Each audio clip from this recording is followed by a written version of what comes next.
जब तक यहाँ से ज्वाइनिंग नहीं लेंगे तो यहाँ से हम जाएंगे नहीं, चाहे कस्टमर मेरी जान ही जाए, क्योंकि मुझे यही जॉब चाहिए। 75% कैंडिडेट ओवर एज हो चुके हैं, यहाँ तक कि सर मैं भी खुद ओवर एज हो चुकी हूँ। नमस्कार, आदाब, मैं साजिद हूँ, आप समाचार वाले देख रहे हैं। आज हम जंतर मंतर पे मौजूद हैं, जहाँ प्रोटेस्ट चल रहा है एसएससी जीडी को लेकर के। ये वो कैंडिडेट हैं, ये वो लोग हैं जो तकरीबन 2018 के अपना सब कुछ पास आउट कर चुके हैं, अपने सारे फिजिकल जो है जितने इनके टेस्ट होते हैं वो क्लियर कर चुके हैं। लेकिन इन लोगों का कहना है कि अब तक हम लोगों को सरकार ने ज्वाइनिंग नहीं कराई है। सरकार वो सरकार से डिमांड, उस सरकार से लोग डिमांड कर रहे हैं जो सरकार कहती थी रोजगार देंगे, बेटी बचाओ बेटी पढ़ाओ, बेटियों को आगे बढ़ाएंगे। आज आप देख सकते हैं कितनी तादाद में यहाँ बेटियां भी बैठी हैं। ये वो लड़कियां हैं, ये वो बेटियां हैं जो सिर्फ नौकरी के लिए अपने सारे टेस्ट क्लियर कर चुकी हैं, लेकिन फिर भी इनको ज्वाइनिंग नहीं मिल पाई है। ये वो लड़कियां हैं जो हर स्टेट से यहाँ पर आके मौजूद हैं, वेस्ट बंगाल से, बिहार से, झारखंड से, छत्तीसगढ़ से, उत्तर प्रदेश से, जाने ऐसा कोई स्टेट नहीं बचा जहां से लड़कियां नहीं आई हो। इनकी तकलीफ, इनका दर्द हम उनसे जानेंगे क्या है, इनसे पूछेंगे, इनसे बात करेंगे, इनसे सुनने की कोशिश करेंगे। वो सरकार जो अंधी गूंगी बहरी होकर बैठ गई है, क्या इनका दर्द, इनकी तकलीफ कभी समझेगी? ये नहीं समझेगी। जानते हैं इन लड़कियों से बात करेंगे और इन लड़कों से भी पूछेंगे क्या है इनकी तकलीफ। क्या नाम है आपका? मेरा नाम प्रदीप पांडे है, मैं उत्तर प्रदेश स्टेट से और मिर्जापुर डिस्ट्रिक्ट नक्सल से बोल रहा हूँ। हमारी मुद्दा यही है कि हम 2018 के कैंडिडेट हैं, इन्होंने वैकेंसीज निकाली थी और उसके बाद भी हम लोगों को सारा प्रोसीजर कंप्लीट करने के बाद भी हमको इन्होंने ज्वाइनिंग नहीं दिया। हम सारी चीजें प्रोसीजर कंप्लीट किए हैं, फिजिकल मेडिकल रिटर्न कंप्लीट किए हैं, जो कि एक मानक फौजी के लिए होता है, वो सारा चीज मैं एलिजिबल हूँ और सारा चीज मैं कंप्लीट कर चुका हूँ, सब में मैं पास हो चुका हूँ। और मुझे इन्होंने ज्वाइनिंग नहीं करा रहे हैं। अभी भी सीट सरकार के पास खाली है, कम से कम नहीं तो हमारी सीट 7,210 पोस्ट इन्होंने निकाली थी, जिसमें से अभी भी 25 से 30,000 सीट अभी भी खाली है। 6,000 सीट तो हमारी ऑलरेडी उसी से खाली है और 20 से 25,000 सीट ऐसी खाली है जो कि कहीं न कहीं अदर स्टेट में हो गए। और हम लोग इन्होंने इस प्रोसीजर को कंप्लीट करने में 3.5 से 4 साल का समय लगाया, जिसके कारण हम लोग ओवर एज हो चुके। हम लोगों को किसी भी प्रकार की कोई भी फॉर्म भरने के लिए हमारे पास एज लाइबल नहीं है। हम इसलिए सरकार से गुहार करना चाहते हैं कि हम जितने भी यहाँ पे युवा कैंडिडेट बैठे हैं, हम लोगों को सभी को ज्वाइनिंग दे। और अगर सरकार इस बात को मेरी संज्ञान में नहीं लेती है तो इसका परिणाम हम 2022 और 2024 में सरकार को देखने को देंगे। अगर सरकार मेरी बात सुनती है तो मैं 2022 और 2024 में फिर सरकार को बहुमत में लाऊंगा, अदरवाइज इसका परिणाम ये बहुत ही विकराल रूप धारण कर लेगा ये आंदोलन। कब से प्रोटेस्ट कर रहे हैं आप लोग? हमारी प्रोटेस्ट 10 महीने हो गई, 10वां महीना लग गया है। हमारी प्रोटेस्ट 10 महीने हो गई। यहाँ पे हमारे माननीय प्रधानमंत्री, यशस्वी प्रधानमंत्री जी कहते हैं कि बेटी बचाओ बेटी पढ़ाओ। तो मैं इतना ही पूछना चाहता हूँ, बेटी पढ़ाओ बेटी बचाओ, तो बेटियां यहाँ 10 महीनों से रोड के दर दर पे ठोकर खा रही हैं। उनसे पूछना चाहता हूँ, जवाब लेना चाहता हूँ माननीय प्रधानमंत्री जी से कि हमारी बात को क्यों नहीं सुन रहे हैं, हमारी बात को क्यों नजरअंदाज कर रहे हैं। हमारी बात को उनको सोचना और समझना चाहिए।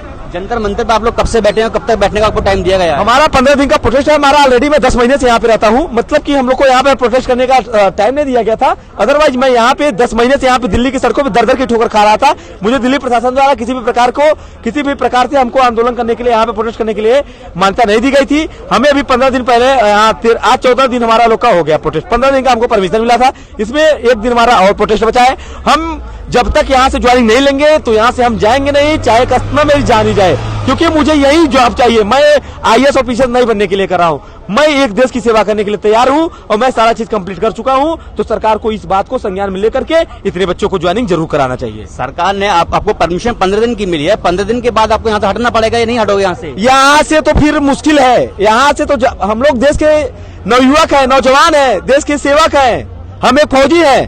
फौजी के अंदर जज्बात होती है, न कि डरने की कोई क्षमता होती है। हम डरने वाले नहीं है। मैं अपना हक मांग रहा हूँ तो सरकार सोचे कि लाठियों से हटा लेगी तो हटाने के उनके कोई वो नहीं है कि हटा लेंगे हमको। हम 15 दिन परमिशन मांगे, हम आर्टिकल 19 का उल्लंघन नहीं कर रहे हैं। हम शांतिपूर्ण धरना प्रदर्शन कर रहे हैं कि हमारी ज्वाइनिंग हो जाए। अगर उन्होंने मेरी बात को नहीं मानते हैं तो ये आंदोलन विकराल रूप लेगा। इसका कारण सिर्फ सरकार होगा और मैं नहीं जानता। अच्छा, 13-14 दिन आपको हो गए, 2 दिन 1 दिन आपके पास बचा है, उसके बाद तो आपको यहाँ से हटना पड़ेगा। अगर सरकार हटाएगी क्या करेंगे फिर? हटेंगे तो नहीं, हम 15 दिन तो उन्होंने दिया है ना। सरकार जब मेरी बात नहीं माने तो मैं सरकार क्यों बात मानूं? हम न्याय मांग रहे हैं, हमारे परिवार नहीं है, हमारे लिए दिवाली नहीं था, इनको दिवाली मनाता है। हमारे परिवार, हम लोग को कौन मिठाई पूछा, एक टाफी तक कोई पूछने वाला नहीं है। देश के जवान है हम लोग, देश के जवान है हम लोग, दर की ठोकर खा रहे हैं। शर्म आनी चाहिए हमारे ऐसे मतलब कि लोकतांत्रिक देश में हम लोग को ऐसा भटकना पड़ रहा है। 2 करोड़ 4 करोड़ नौकरियां बोला जाता है और कहा जाता है 2-4 करोड़ नौकरी, मैं पूछना चाहता हूँ कि 2-4 करोड़ कहते हमारे माननीय प्रधानमंत्री जी खुद कहते थे कि मैं 2 करोड़ प्रतिवर्ष नौकरी दूंगा, तो मुझे आके कोई गिनाए कि 2 करोड़ प्रतिवर्ष कहाँ नौकरी है?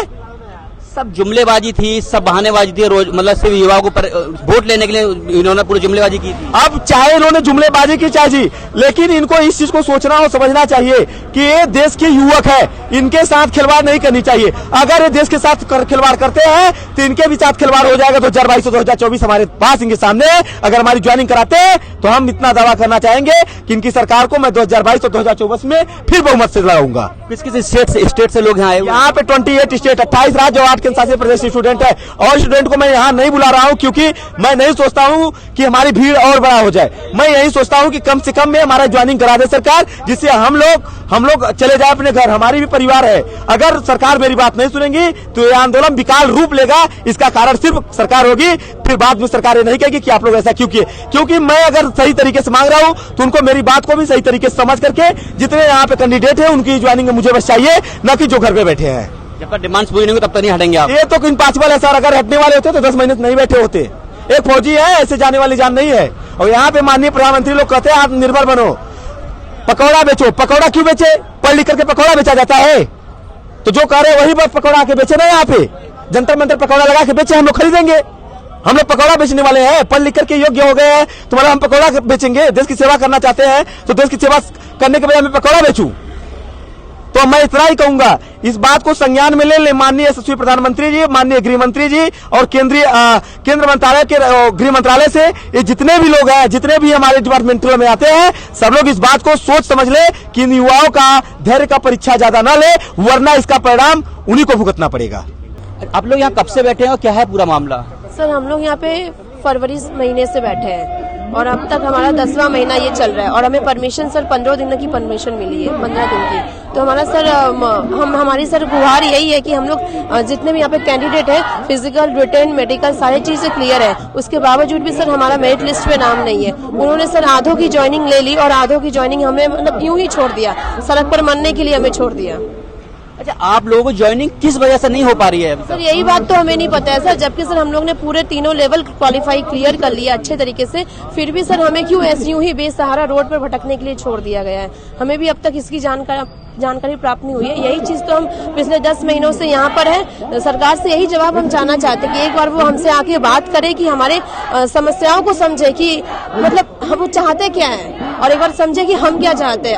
अगर उन्हें हमारी बातें गलत लगती है तो वो भी वो कह दे, हम लोग वो भी समझने के लिए तैयार है। जब आपने सारे टेस्ट क्लियर कर लिए हैं, फिर ऐसे क्या वजह है कि आपको सरकार ज्वाइनिंग नहीं दे पा रही है? वो तो सर सरकार ही जानते हैं ना। यही तो जवाब हम उनसे पिछले 10 महीनों से ले रहे हैं, अब तक उनसे कुछ रिस्पॉन्स ही नहीं आया है।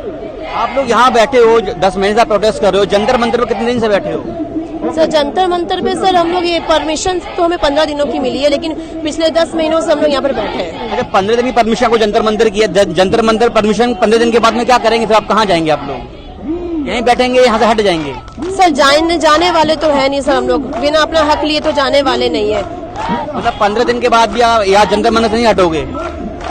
सर देखा जाएगा सर, 15 दिन के बाद क्या होगा सर वो तो सर आने वाला समय ही बताएगा, लेकिन फिलहाल तो हम लोग यहाँ से कहीं नहीं जाने वाले हैं। सरकार कहती थी बेटी बचाओ बेटी पढ़ाओ, आज बेटी सड़क पे बैठी है, कितना बुरा लगता है। यही हाल तो है सर कि मतलब जब उन्हें पढ़ाना ही नहीं था तो सर वो इतने बड़े बड़े वादे और सपने क्यों करते थे?